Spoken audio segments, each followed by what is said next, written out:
پوری دنیا کا خشکی کا حصہ ہے، اور نپولین دنیا کا، یورپ کا جرنیل، یورپ کا سپہ سالار کہتا ہے کہ مسلمانوں نے نصف صدی میں نصف دنیا کو فتح کیا۔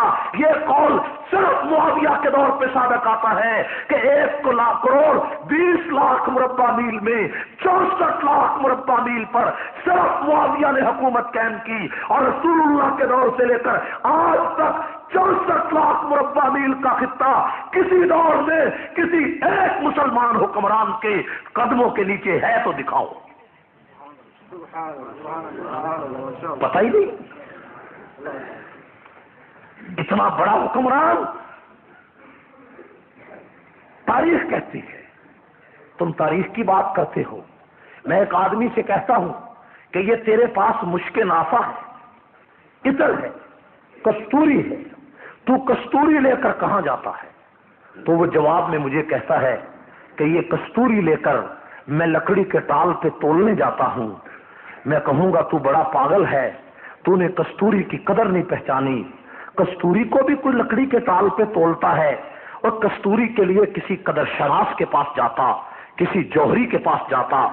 اگر ایک کستوری کو لکڑی کے ٹال پہ تولنے والا کستوری کا قدر شناس نہیں ہے تو پھر دیکھو سارے صحابہ کستوری کی مانند ہیں۔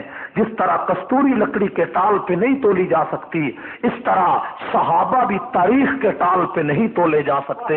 جس طرح کستوری کے لیے جوہری کی ضرورت ہے، اسی طرح صحابہ کے لیے بھی قرآن کے ترازو کی ضرورت ہے۔ تیرے پاس تاریخ کا ترازو ہے، میرے پاس قرآن کا ترازو ہے۔ تیرے پاس تاریخ کا ٹال ہے، میرے پاس قرآن کا جوہری ہے۔ تیرے پاس تاریخ کی کہانیاں ہیں، میرے پاس وحی الہی کا کلام ہے۔ تیرے پاس تاریخ کا حوالہ ہے، میرے پاس محمد کے قرآن کا حوالہ ہے۔ تیرے پاس تاریخ کا چیتڑا ہے، میرے پاس قرآن کی آیت ہے، پیغمبر کا فرمان ہے۔ 1,44,000 صحابہ میں 13 صحابی کاتبان وحی ہیں، اور اس پر امت کا اتفاق ہے کہ 13 کاتبان وحی میں 6واں نمبر امیر معاویہ کا تھا۔ ایک شیعہ مورخ علامہ طباطبائی کہتا ہے کہ امیر معاویہ کاتب وحی نہیں تھے، بلکہ وہ رسول اللہ کے خط لکھا کرتے تھے، پیغمبر کے منشی تھے، نبی کا کلام، نبی کی بات بادشاہوں تک لکھتے تھے۔ میں نے اس کے شاگرد سے کہا، اس کے ماننے والے سے کہا، میں نے کہا عقل کے اندھے تو کہتا ہے کہ وہ نبی کا منشی تھا، نبی کا خط لکھتا تھا۔ پاگل کہیں کہ نبی کا خط لکھنے والا بھی کاتب وحی ہے، کیونکہ پیغمبر کا خط بھی وحی ہوتا ہے، نبی کا خط بھی اور آپ کی معلومات میں اضافہ کروں کہ رسول اللہ صلی اللہ علیہ وسلم نے 111 خط لکھے بادشاہوں کو۔ کتنے خط لکھے؟ بادشاہوں کے نام کتنے خط لکھے؟ اور 111 خطوں میں 70 خط امیر معاویہ نے لکھے۔ میں چیلنج کرتا ہوں دنیا مورخین کو، لاؤ، میرے پاس بھی تاریخ کا حوالہ ہے، اس تاریخ کا جس کا کسی کو انکار نہیں ہے۔ جاؤ طبقات ابن سعد اٹھاؤ، امام ابن خلدون کی کتابیں اٹھاؤ، 70 خط پوری دنیا کے بادشاہوں کو لکھنے والا معاویہ بن ابو سفیان۔ میرے بھائیوں، میں تاریخ کی کہانی نہیں بیان کرتا، نہ میں تاریخ کو حوالہ بناتا ہوں، میں قرآن کی بات کرتا ہوں۔ پیغمبر کی وحی کے کتنے کاتب ہیں؟ کتنے کاتب؟ امیر معاویہ کا نمبر کتنا ہے؟ 6واں نمبر۔ 6 نمبر پر امیر معاویہ کاتب وحی۔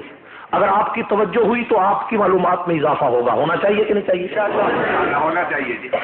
میں چاہتا یہ ہوں کہ نعروں سے تھوڑا سا ہٹ کر آپ کے دامن میں کچھ معلومات کی باتیں آ جائیں، اور اگر معلومات آپ نے سمیٹ لی تو انشاءاللہ دنیا کا کوئی کافر اور دنیا کا کوئی بے ایمان معاویہ بن ابو سفیان سے آپ کو متنفر نہیں کر سکتا۔ چاہیے یا نہیں چاہیے؟ میرے بھائیو، ووٹ لانا چاہیے۔ حضرت معاویہ بن ابو سفیان سب کو رضی اللہ، وحی الہی کے کتنے کاتب ہیں؟ امیر معاویہ کا نمبر کتنا ہے؟ اور کاتبان وحی کی شان اللہ نے قرآن میں بیان کی۔ کہاں بیان کی ہے؟ کس جگہ بیان کی ہے؟ قرآن میں، آؤ میں قرآن آپ کو سناتا ہوں، ساری تاریخوں کو ایک طرف رکھو، ساری کتابوں کو ایک طرف رکھو، بعد میں لکھی جانے والی کہانیوں کو ایک طرف رکھو، قرآن سامنے لاؤ، میرے ہاتھ میں قرآن کا ترازو ہے، میں معاویہ کو قرآن کے ترازو پہ تولنا چاہتا ہوں، تو تاریخ کے ترازو پہ، وہ تاریخ جو 90 سال کے بعد لکھی گئی، وہ تاریخ جو بنو امیہ کی دشمنی میں لکھی گئی، تو اس تاریخ کی بات کرتا ہے، اور میں اس قرآن کی بات کرتا ہوں کہ جو لوح محفوظ پہ محفوظ تھا، جو جبریل لانے والا ہے، جس کے بارے میں پہلے قرآن نے کہہ دیا الف لام میم ذالک الکتاب لا ریب فیہ، اس میں شک کوئی نہیں، جس کتاب میں شک کوئی نہیں، میں اس کا حوالہ پیش کرتا ہوں، اور جس کتاب کے ہر صفحے پہ شک ہے تاریخ کے تو اس کا حوالہ پیش کرتا ہے، میں لا ریب کتاب کی بات کرتا ہوں۔ قرآن نے کہا فی صحف مکرمۃ، قرآن کے صفحات بڑے پاکیزہ ہیں، بڑے بزرگی والے ہیں، مکرمۃ بڑی عزت والے ہیں، مرفوعۃ مطہرۃ بڑے بلندی والے اور بڑی پاکیزگی والے ہیں، بِأَيْدِي سَفَرَةٍ جن ہاتھوں نے قرآن لکھا وہ ہاتھ بڑے چمکنے والے ہیں۔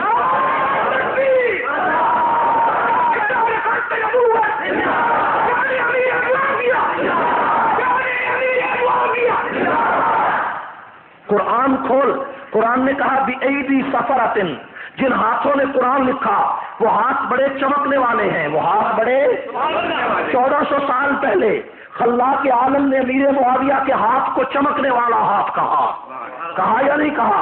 اگر بات صرف اتنی ہوتی تو آج کا کالا کافر، آج کا تقیہ باز، ابو بکر اور عمر کا دشمن، معاویہ بن ابو سفیان کا دشمن کہہ سکتا تھا کہ ٹھیک ہے امیر معاویہ کا ہاتھ چمک رہا تھا، اس کی نیت درست نہیں تھی، اس کا کردار نعوذ باللہ ٹھیک نہیں تھا، اس کے اخلاق ٹھیک نہیں تھے۔ 1400 سال پہلے خلاق عالم کو اس بدماشی کا پتہ تھا، اس کفر کا پتہ تھا، اس عیاری کا پتہ تھا۔ 1400 سال پہلے پروردگار نے اس کفر کا جواب دیا، اس آنے والے خطرات کا جواب دیا، صرف بِأَيْدِي سَفَرَةٍ یہ نہیں کہا بلکہ آگے کہہ دیا کرام بَرَرَةٍ۔ کرام بَرَرَہ کا کیا معنی؟ علماء سے پوچھو، کرام عربی کا لفظ ہے، کرام اس میں مبالغہ کا لفظ ہے، کرام کا معنی بہت عزت والا، کرام کا معنی بہت عظمت والا، کرام کا معنی بہت بزرگی والا۔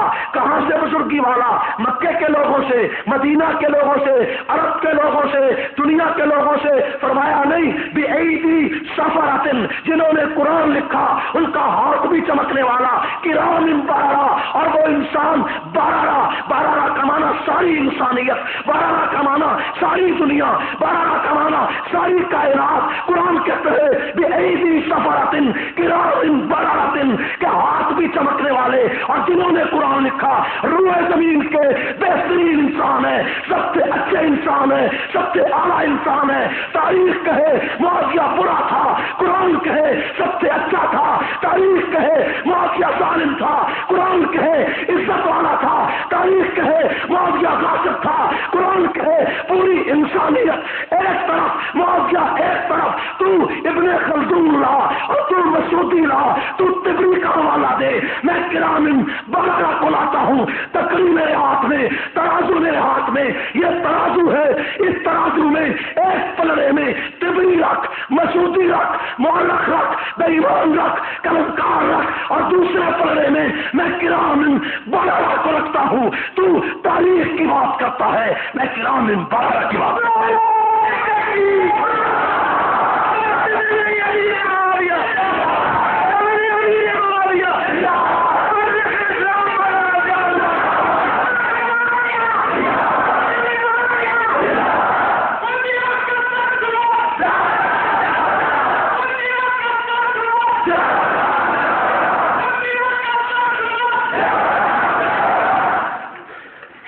امیر شام تیری جاہ منزلت کی قسم، تیرے نام کا ڈنکا بجا کے چھوڑوں گا، تیرے نام سے جو جلتے ہیں ملحد و زندیق ان کو جہنم پہنچا کے چھوڑوں گا۔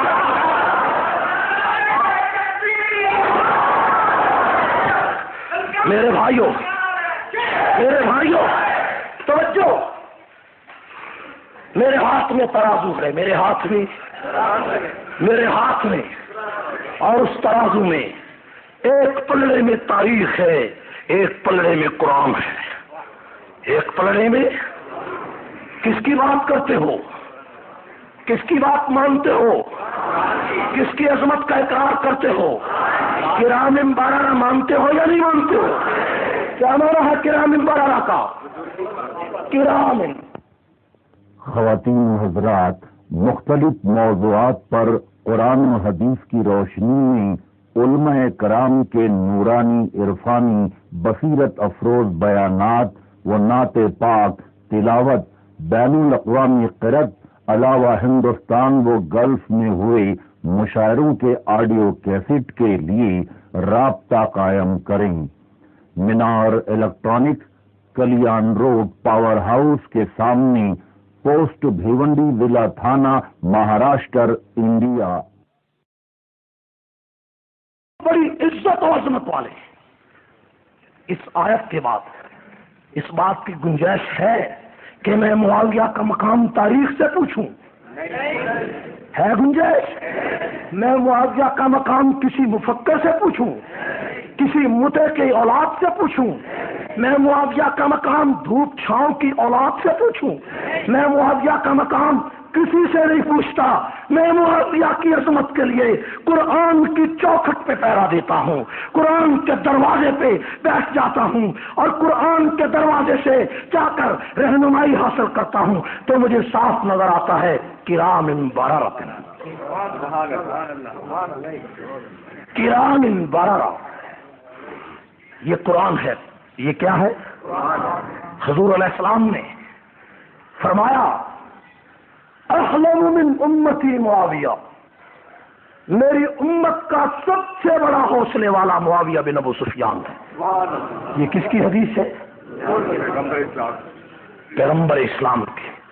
قرآن اور حدیث یہ کہیں اور تاریخ امیر معاویہ کو بھونکے.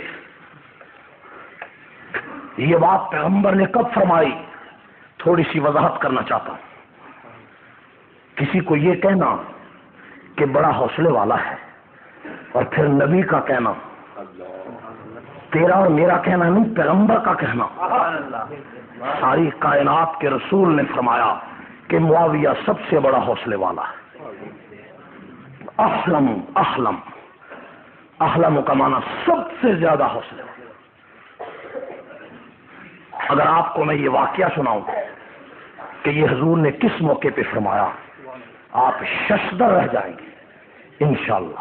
آپ چاہتے ہیں کہ یہ واقعہ سناؤں کہ حضور نے فرمایا میری امت کا سب سے بڑا حوصلے والا معاویہ بن ابو سفیان. یہ چھوٹی سی بات نہیں نبی نے فرمائی، یہ بہت بڑی بات ہے. پیغمبر علیہ السلام کی محفل تھی، آپ کی محفل میں صحابہ بیٹھے، امیر معاویہ بھی بیٹھے. امیر معاویہ کی عمر اس وقت 25 سال تھی. یہ صلح حدیبیہ کے بعد کا واقعہ. کتنی عمر تھی؟ 25 سال. حضور کے خصوصی خادم تھے حضرت انس سب کو رضی اللہ، جنہوں نے 12 سال پیغمبر کی خدمت کی. گھر میں ہر وقت برتن دھو رہے ہیں، سودا لا رہے ہیں، پیغمبر کو وضو کروا رہے ہیں. حضور کی محفل میں ایک وفد آیا عیسائیوں کا. وفد کے سردار کا نام ہے غسان، شہزادہ غسان. غسان کی ریاست کا شہزادہ تھا. باہر آ کر بیٹھ گئے. پیغمبر علیہ السلام نے بات سنی. اس نے کہا کہ آخر الزمان نبی کی ہم زیارت کرنے آئے. صحابہ نے دیکھا کہ یہ کلمہ پڑھیں گے، لیکن اس نے کلمہ نہیں پڑھا، زیارت کی. اور جب چلنے لگے تو اس نے درخواست کی کہ اللہ کے رسول اگر آپ میری طرف سے کچھ ہدیہ قبول فرمائیں. حضور نے تالیف قلب کے لیے اس غیر مسلم کا ہدیہ قبول کیا کہ اس کے دل میں نرمی پیدا ہو اسلام کے لیے. یہ نہ کہے کہ حق دھرم لوگ ہیں. اس نے کہا جی کچھ چیزیں میں آپ کے لیے ہدیتاً لایا ہوں. حضور نے فرمایا ٹھیک ہے. جب وہ چلنے لگا تو اس نے بڑی عجیب بات کہی. اس نے کہا یا رسول اللہ صلی اللہ علیہ وسلم، میرا سارا سامان مدینہ سے باہر ایک بستی ہے صرف کے قریب، جرف کے قریب، تو اگر آپ کسی خادم کو میرے ساتھ بھیج دیں جو جرف سے وہ ہدیہ لے آئے تو میں خوش ہوں گا اور آپ کا ممنون احسان ہوں گا۔ حضور نے دیکھا تو انس کوئی نہیں، حضور علیہ السلام کے خادم تو حضرت انس تھے قریبی، تو جب حضرت انس نہ ملے تو حضور نے فرمایا معاویہ تم اس کے ساتھ چلے جاؤ، تو امیر معاویہ اس کے ساتھ چلے۔ دیکھیے کیسے چلے، مسجد کے صحن میں رسول اللہ تشریف رکھتے ہیں، شہزادہ صحن سے کے سامنے تھا، حضور نے فرمایا معاویہ اس کے ساتھ چلے جاؤ۔ معاویہ رضی اللہ تعالیٰ نے فرماتے ہیں کہ میرا جوتا دوسری طرف تھا، مسجد کے پچھلی طرف، حضور نے فرمایا اس کے ساتھ چلو، میں جوتا پہننے بھی نہیں گیا، حضور نے فرمایا اس کے ساتھ چلو، میں چل پڑا، ننگے پاؤں چل پڑا۔ صبح 10 بجے کا وقت ہے، دوپہر ہے، آگ ہے، گرمی ہے، گرمیوں کا موسم ہے۔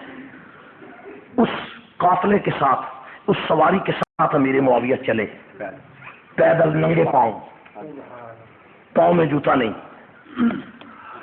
مدینہ سے باہر نکلے، حضرت معاویہ رضی اللہ تعالیٰ عنہ نے اس شہزادے سے کہا کہ مجھے بھی اپنی سواری پہ سوار کر لو، میرے پاؤں جلتے ہیں۔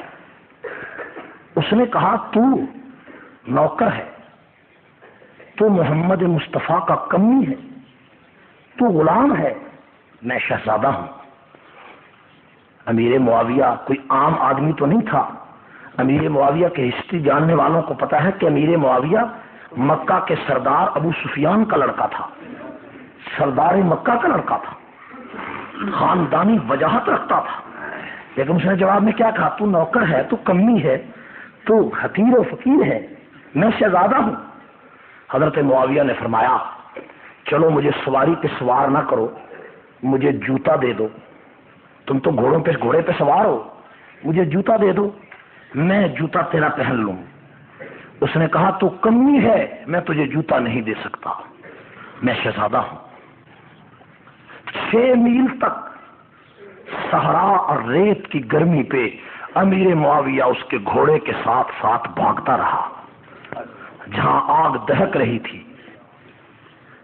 جب جرف میں پہنچے، اس نے کچھ سامان دیا رسول اللہ کے لیے، امیر معاویہ نے سر پہ رکھا اور اسی طرح ننگے پاؤں ریت پر واپس آئے۔ شام کو پہنچے، حضور علیہ السلام نماز عصر سے فارغ ہوئے تھے تو آپ نے دیکھا معاویہ کا بڑا برا حال ہے، پسینہ ہے، کپڑے خراب ہیں، پاؤں ننگے ہیں، بھاگے آ رہے ہیں۔ حضور نے فرمایا معاویہ کیا ہوا؟ یا رسول اللہ آپ کا حکم تھا کہ چلو، میں نے تو جوتا بھی نہیں پہنا، میں نے کہا جوتا پہنتا ہوں تو فرمان کی بجا آوری میں دیر نہ ہو جائے، تو میں ننگے پاؤں چل پڑا۔ معاویہ اتنی دھوپ میں ننگے پاؤں چلا؟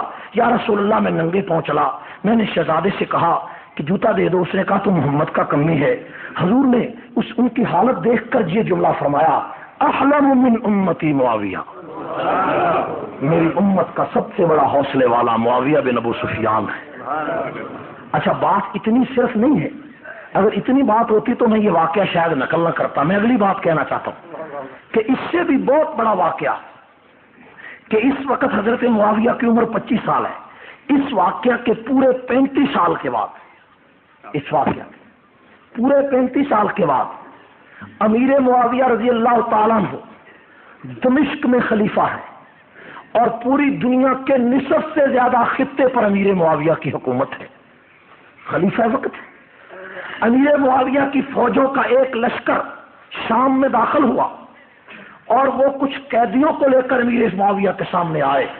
600 قیدی ہاتھ رسیوں سے بندھے ہوئے، پاؤں سے بندھے ہوئے، جب امیر معاویہ کے سامنے آئے تو حضرت معاویہ نے اگلے آدمی کو دیکھا اور پہچان لیا کہ یہ تو غسان کی ریاست کا وہی شہزادہ ہے، یہ تو غسان کی ریاست کا وہی شہزادہ ہے۔ حضرت معاویہ نے سالار کو کہا اس کے ہاتھوں سے رسیاں کھول دو، اس کے پاؤں سے رسیاں کھول دو۔ اسے قریب بلایا، اسے کہا تجھے کیا ہوا؟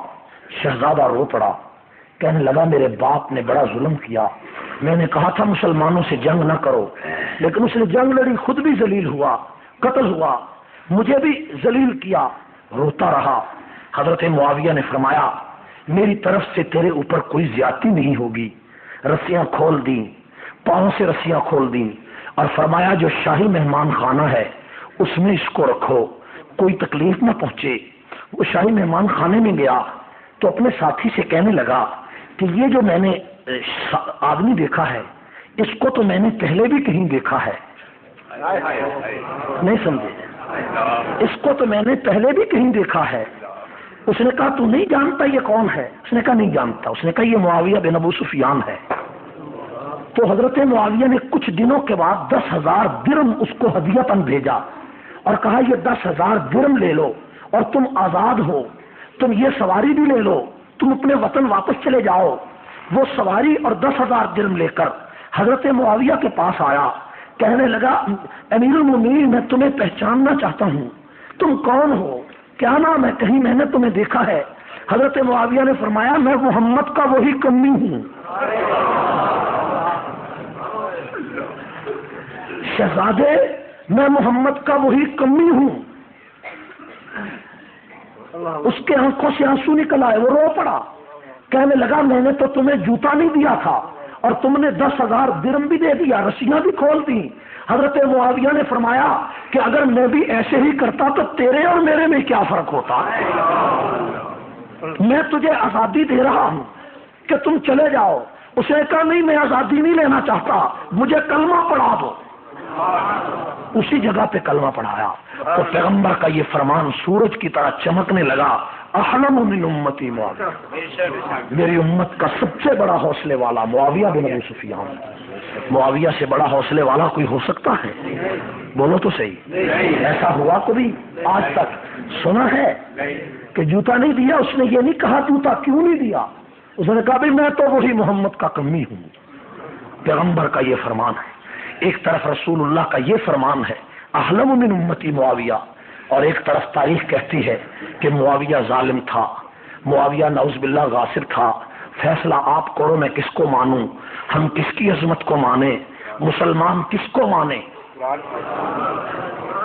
اور امیر معاویہ پہ تنقید کرنے والے قلم کاروں، ساری کائنات کے درخت کلمے بن جائیں اور سمندر سیاہیاں بن کر معاویہ کو بھونکنے لگ جائیں، میں ان ساری تاریخوں کو، سارے چیتڑوں کو پاؤں کی ٹھوکر سے اڑا دوں گا۔ کیوں کہ ساری کتابیں ایک طرف اور کرام بررہ ایک طرف۔ یہ میرا نقطہ نظر ہے، میرا ایمان ہے۔ میں سپاہ صحابہ کے کارکنوں سے کہتا ہوں، سپاہ صحابہ کے رضاکاروں، معاویہ بن ابو سفیان صحابہ کا دروازہ ہے۔ معاویہ بن ابو سفیان صحابہ کا، یہ صحابہ کا گیٹ ہے، یہ صحابہ کا دروازہ ہے۔ اس دروازے کا پہرا دو، کوئی ابو بکر تک نہیں پہنچ سکتا۔ اس دروازے کا پہرا دو، کوئی فاروق اعظم تک نہیں پہنچ سکتا۔ اس دروازے کا پہرا دو، کوئی عثمان تک نہیں پہنچ سکتا۔ کتے بھونکتے رہیں گے لیکن یہ گیٹ عبور کر کے کوئی ابو بکر تک نہیں آ سکتا۔ امیر معاویہ صحابہ کا دروازہ ہے، امیر معاویہ صحابہ کا، امیر معاویہ صحابہ کا۔ اس دروازے پہ پہرا دیں گے سپاہ صحابہ کا، ایک ایک بچہ اس گیٹ پر پہرا دے گا، دے گا یا نہیں دے گا؟ اس دروازے پر پہرا دے گا یا نہیں دے گا؟ حکمرانوں، تم کہتے تھے سپاہ صحابہ دہشت گرد ہے، تشدد پرست ہے، 41 سیٹوں میں 36 سیٹیں جیت لی۔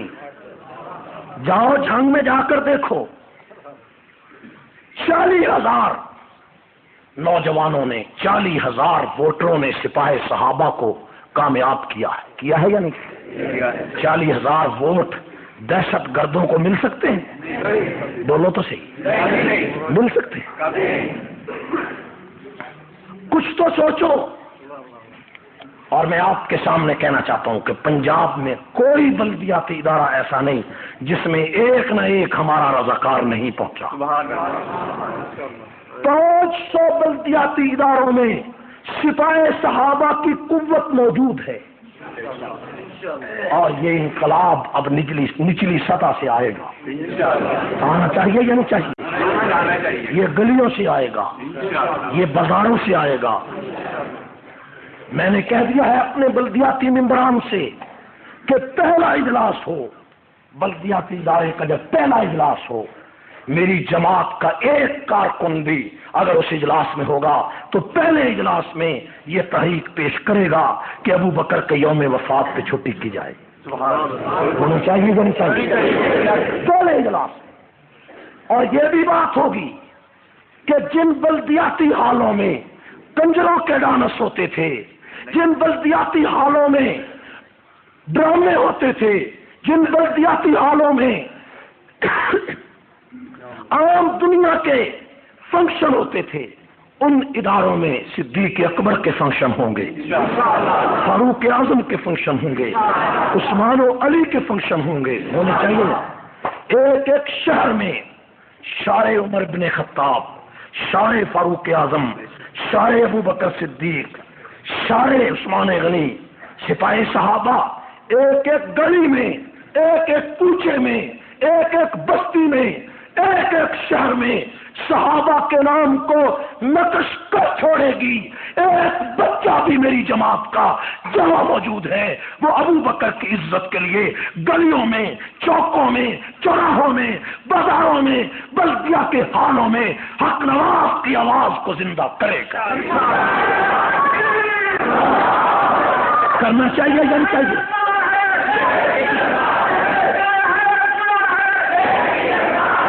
یہ مشن زندہ کرنا چاہیے یا نہیں چاہیے؟ چاہیے. اور حکمرانوں، تم کہتے ہو ایک آدمی بانی پاکستان ہے، بانی پاکستان، بانی پاکستان کے دوست کی لڑکی کی توہین ہو تو تم سارا ملک سر پہ اٹھاتے ہو کہ بانی پاکستان کا جو دوست ہے اس کی لڑکی کی عزت لٹ گئی، اس کی لڑکی کی عزت کی توہین ہو گئی کہ یہ بانی پاکستان کا دوست ہے. اور جب سپاہی صحابہ کہتی ہے کہ یہ بانی اسلام کا دوست ہے اور عائشہ اس کی بیٹی ہے،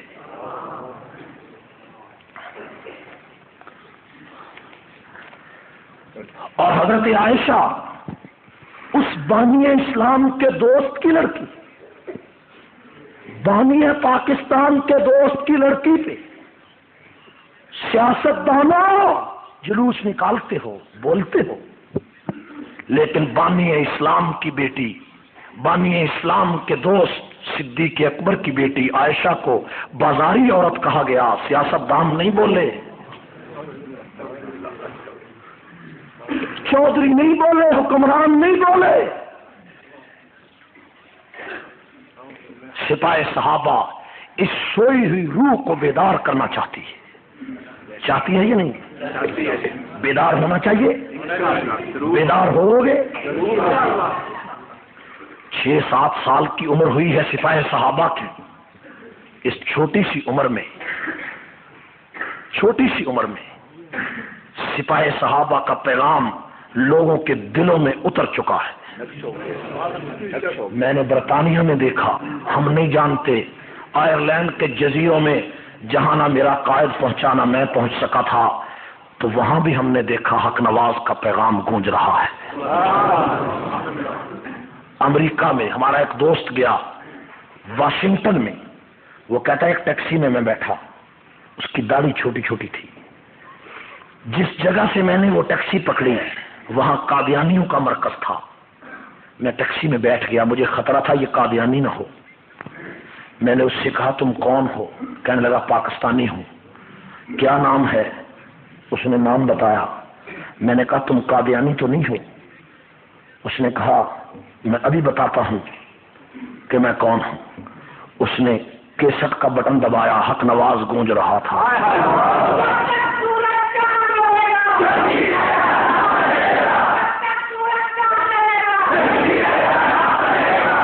آج یہاں وزارت مذہبی امور نے ہمیں بلایا تھا. 28 ستمبر کو وزیر اعظم کے سامنے ہم نے کہا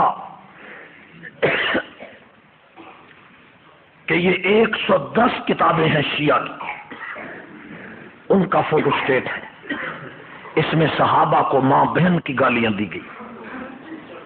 تو ہمیں حکمرانوں نے کہا یہ انڈیا کے ایجنٹوں نے لکھی ہے، را کے ایجنٹوں نے لکھی۔ میں نے کہا کتابیں ایران سے چھپی ہیں، پاکستان کے شیعہ کتب خانوں نے چھاپی، ان کا را والوں نے چھاپی۔ میں نے خیر کتابیں دکھائیں تو میں نے وہاں بھی کہا تھا کہ یہ کتابیں شیعہ کے ہر دفتر میں موجود ہیں۔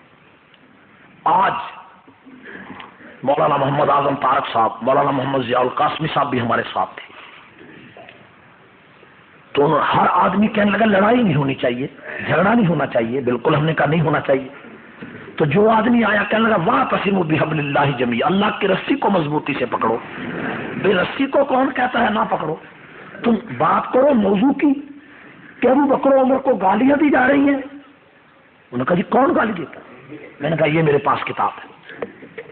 تو آج پھر ایک شیعہ لیڈر نے کہا کہ جنہوں نے یہ کتابیں لکھی ان کو تو پتہ ہی نہیں ہے کہ یہ کتابیں بھی ہمارے نام سے کسی نے چھاپی۔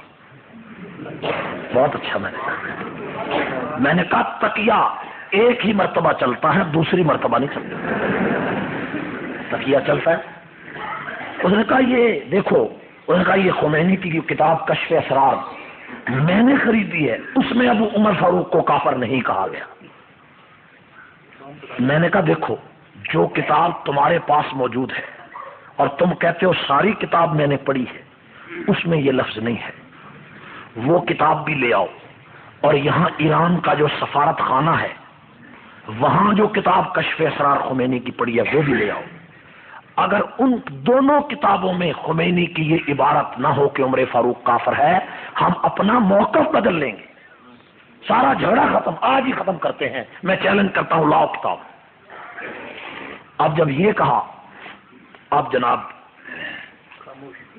کوئی آئیں بائیں شائیں، کل کہ نہیں اللہ کی رسی کو مضبوطی سے پکڑو۔ ٹھیک ہے، میں نے کہا یہ جو کتاب ہے اس کی بات کرو، کہتے نہیں مسلمانوں میں اتحاد ہونا چاہیے۔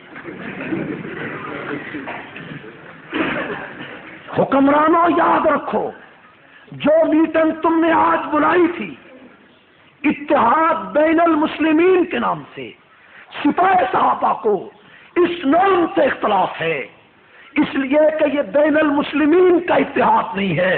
سپاہ صحابہ شیعہ کو مسلمان نہیں سمجھتی ہے، سپاہ صحابہ شیعہ صحابہ کو گالی دینے والوں کو کافر کہتی ہے، مسلمان نہیں سمجھتی۔ اس کے باوجود تم نے اتحاد بین المسلمین کا نام دے کر میٹنگ بلائی۔ ہماری جماعت، ہمارے ساتھیوں نے کہا کہ یہ نام غلط ہے، لیکن اس کے باوجود کہ ہم اتمام حجت کر چھوڑیں، ہم تمہارے دروازے پر آ کر تمہیں جھوٹا کر دیں، ہم تمہارا لٹریچر تمہارے منہ پر ماریں، ہم نے ضد نہیں کی ہے، اور بڑے دکھی دل کے ساتھ اس نام کو مجبوراً دیکھنے کے باوجود ہم اس میٹنگ میں گئے ہیں کہ شیعہ یہ نہ کہے کہ کتابیں لے کر فاروقی نہیں آیا، کتابیں لے کر اعظم طارق نہیں آیا، کتابیں لے کر ضیاء القاسمی نہیں آیا، لیکن ہم نے 28 ستمبر کو لاہور میں شیعہ کی 110 کتابیں وزیر اعظم کے سامنے پیش کی، اور آج وہی دستاویز ہم نے مولانا عبدالستار خان نیازی اور پورے ملک کے شیعہ اور سنی علماء کے سامنے پیش کی ہیں۔ اگر ان کتابوں کو اب بھی ضبط نہ کیا گیا تو سپاہ صحابہ کا اگلا قدم یہ ہوگا کہ ہم ہائی کورٹ کا دروازہ کھٹکھٹائیں گے، پھر شرعی عدالت میں جائیں گے، اور شرعی عدالت ان کتابوں کی بنیاد پر شیعہ کے کفر کا اعلان کرے گی، اور دنیا کی کوئی طاقت سپاہ صحابہ کو اپنے موقف سے روک نہیں سکے گی۔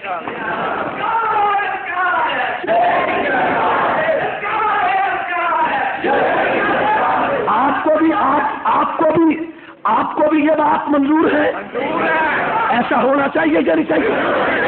اگر اس کمیٹی سے کوئی نتیجہ نہ نکلا تو ہم حق بجانب ہوں گے کہ نہیں ہائی کورٹ میں جائے؟ آپ ہمارا ساتھ دیں گے؟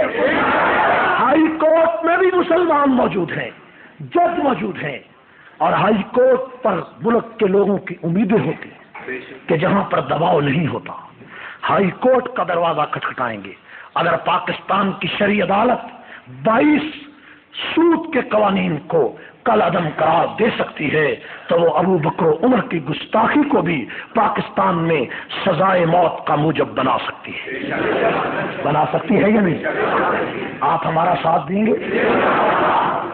میرے بھائیوں، بات بڑی دور نکل گئی.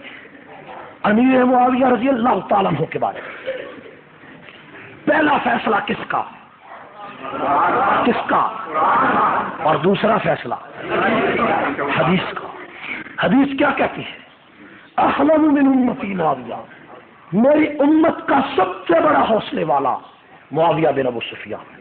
اور ایک حدیث میں حضور نے فرمایا صاحب السر معاویہ، میری امت کا میرا رازدان معاویہ بن ابو سفیان ہے، اور جس نے معاویہ سے محبت رکھی وہ نجات پا گیا، جس نے بغض رکھا وہ ہلاک ہو گیا.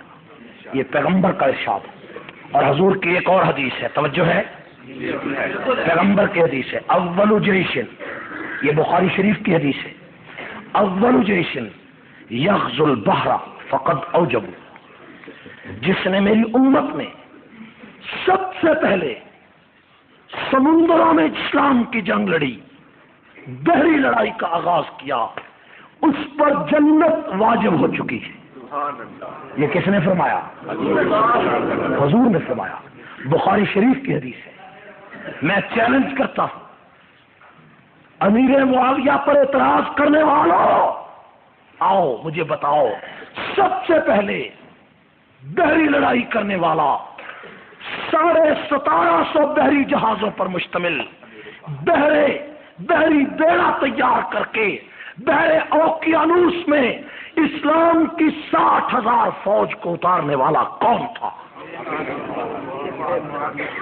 میرے بھائیو، امیر معاویہ نے بحری بیڑا تیار کیا یا نہیں کیا؟ 60,000 فوجی سمندروں میں اترے یا نہیں اترے؟ اور پھر اس لشکر کے ذریعے 70 جزیروں پر مسلمانوں کی فوجوں نے قبضہ کر کے 70 جزیروں میں اسلام نافذ کیا. یہ کارنامہ کس کا ہے؟ بلند آواز سے، یہ کس کا ہے؟ اور پیغمبر نے فرمایا جو آدمی میری امت میں سمندروں کی جنگ لڑے گا اس پر جنت واجب ہو چکی، اس پر جنت واجب ہو چکی. میں نے آپ کے سامنے قرآن کی ایک آیت پڑھی کہ قرآن کہتا ہے کرام بررہ، کہ امیر معاویہ سب سے بہترین انسان ہے. اور میں نے 2 حدیثیں سنائی ہیں، احلم من امتی معاویہ اور اول جیشن یغزو البحر فقد اوجبو. اب آپ مجھے بتائیں کہ 2 حدیثیں اور ایک قرآن کی اس آیت کے مقابلے میں پوری دنیا کی تاریخوں کی کوئی حیثیت ہے؟ کسی چیچڑے کی کوئی حیثیت ہے؟ کسی رائے کی کوئی حیثیت ہے؟ ایک آدمی کہنے لگا جی حضرت معاویہ کی حضرت علی سے لڑائی نہیں ہوئی. میں نے کہا ہوئی. اس نے کہا جب دیکھو 2 آدمی آپس میں لڑتے ہیں دونوں میں ایک جھوٹا ضرور ہوتا ہے. جنگ صفین کے موقع پر حضرت معاویہ اور حضرت علی کا اختلاف ہوا قاتلان عثمان کا بدلہ لینے کے لیے. حضرت معاویہ نے فرمایا قاتلان عثمان امیر علی آپ کی فوج میں ہیں. حضرت علی نے فرمایا میں ابھی بدلہ لینے کی پوزیشن میں نہیں ہوں. حضرت معاویہ نے فرمایا تم پیچھے ہٹ جاؤ، میری فوج جانے اور عثمان کے قاتل جانے. یہ اختلاف تھا. ایک آدمی کہنے لگا جی 2 آدمی دیکھو آپس میں لڑے ہیں، آدمی بھی شہید ہوئے ہیں، تو ان دونوں میں سے ایک تو جھوٹا ضرور ہوگا. میں نے کہا کبھی کبھی ایسے ہوتا ہے کہ 2 آدمی آپس میں لڑتے ہیں دونوں میں جھوٹا کوئی بھی نہیں ہوتا. اس نے کہا کہ ایسے ہو ہی نہیں سکتا. میں نے کہا ایسے ہوا ہے اور اس کا ذکر قرآن میں ہے. قرآن میں میں نے کہا قرآن پاک میں 2 آدمیوں کی لڑائی کا اللہ نے ذکر کیا، ان دونوں میں سے کسی ایک کو جھوٹا کہہ کر دکھاؤ. موسیٰ علیہ السلام طور پہاڑ پہ گئے اور اپنے بیٹے ہارون علیہ السلام سے کہا کہ اپنے بھائی ہارون علیہ السلام سے کہا کہ دیکھنا یہ قوم بچڑے کو پوجنے نہ لگ جائے. واپس آئے تو قوم بچڑے کو پوج رہی تھی. تو حضرت موسیٰ علیہ السلام نے حضرت ہارون کی داڑھی پکڑ لی اور ان کو گھسیٹنا شروع کر دیا. قرآن میں ہے کہ یبن ام لا تاخذ بلحیتی ولا براسی، اے میرے ماں جائے بھائی خدا کے لیے میری داڑھی نہ پکڑو یہ کون ہے؟ حضرت ہارون علیہ السلام موسیٰ علیہ السلام سے کہتے ہیں، اور دونوں آپس میں بھائی ہیں اور لڑ رہے ہیں۔ اب دیکھو دونوں آپس میں لڑ رہے ہیں، ان دونوں میں سے کسی ایک کو جھوٹا کہہ کر دکھاؤ۔ اس نے کہا یہ تو دونوں سچے تھے۔ میں نے کہا کیوں سچے تھے؟ اس نے کہا یہ دونوں نبی تھے۔ میں نے کہا اگر دونوں نبی لڑ کر سچے ہیں تو دو امتی بھی لڑ کر سچے ہیں۔ اگر دو نبیوں کو غلط فہمی ہو سکتی ہے تو دو امتیوں کو بھی غلط فہمی ہو سکتی ہے۔ اور پھر یہ دیکھو کہ حضرت حسن نے تو امیر معاویہ کے ہاتھ پر بیعت کر لی، کی یا نہیں کی؟ اس لڑائی سے پہلے کی کہ بعد میں کی؟ تو بعد میں بیٹے نے صلح کر لی، تم نے آج تک نہیں کی۔ بیٹے نے صلح کی یا نہیں کی؟ اور تم آج تک کہتے ہو ہماری صلح نہیں۔ تو اگر تمہاری صلح نہیں تو تمہارا پھر نہ ان کے بیٹے سے کوئی تعلق ہے، نہ حضرت علی سے کوئی تعلق ہے کوئی تعلق؟ یہ فریب ہے، اور سپاہ صحابہ نے اس فریب کا پردہ چاک کر دیا ہے۔ کیا ہے یا نہیں کیا؟ 17 ملکوں میں اس وقت تک سپاہ صحابہ اللہ کے فضل سے قائم ہو چکی ہے۔ سپاہ صحابہ نے شناختی کارڈ کے لیے تحریک چلائی تو ساتھ دو گے؟ جو ساتھ دے گے دونوں ہاتھ کھڑا کرے۔ آپ کو سپاہ صحابہ کا موقف سمجھ میں آ چکا ہے؟ آپ اپنے اپنے حلقے میں سپاہ صحابہ کا یونٹ بناؤ گے، پرچم لہراؤ گے؟ جو یونٹ بنائیں گے دونوں ہاتھ کھڑا کرے، دونوں ہاتھ۔ وآخر دعوانا الحمدللہ۔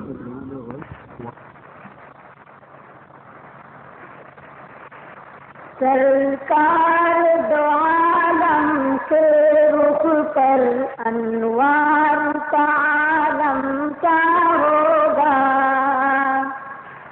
سرکار دو عالم سے رخ پر انوار کا عالم کیا ہوگا؟